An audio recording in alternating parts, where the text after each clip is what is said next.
I pre-ordered the Godzilla game on PS4 back in 2014. I was very temporarily hyperfixated on Godzilla because of the 2014 movie that was released before the game.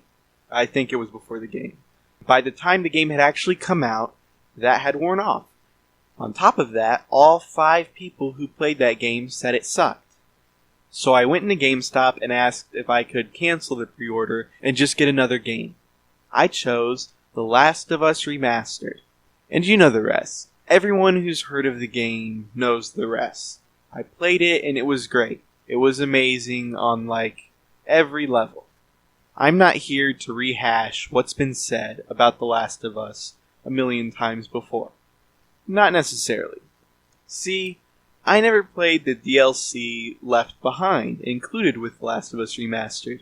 Maybe it was because I'd already seen PewDiePie's playthrough 6 years ago. Oh! Jump attack, baby! Ellie's so fucking crazy with the knife, man. And already knew how it went and what happened in it. Recently, though, I decided to play it myself for the first time in anticipation for The Last of Us Part 2. So, I'm here to do what The Last of Us's DLC Left Behind did for me, which was remind me why The Last of Us is such a big deal, and why The Last of Us Part 2 is and should be so anticipated. I was already pretty excited for The Last of Us Part 2, but you have to remember, The Last of Us came out in 2013 and the remaster in 2014. So yeah, I remembered liking the game and all. And I remembered it had zombies, and I remembered Joel and Ellie. But when I started Left Behind, I was reminded of a lot more. Everything about this game is great. And surprisingly, it all holds up to this day. The graphics, whether it be gameplay or cutscenes, just felt so captivating to look at. And I think that's because it's more than just good graphics.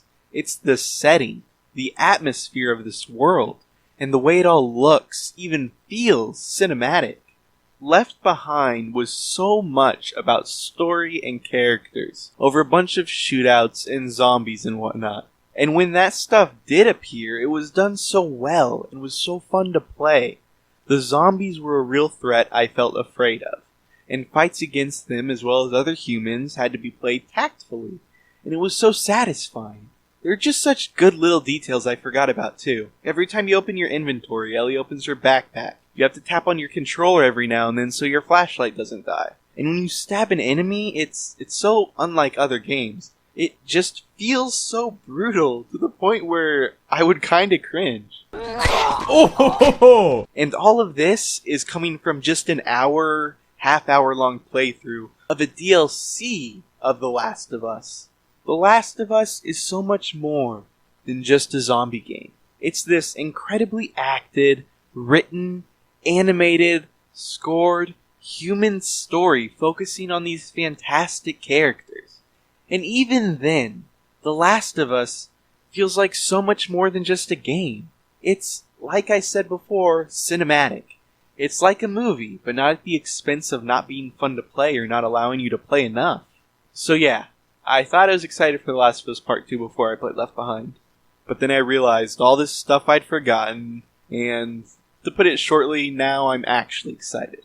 Also, not to drift too far from the topic at hand, but playing through Left Behind really made me wonder what the hell they're going to do with that HBO show. The game's already so good.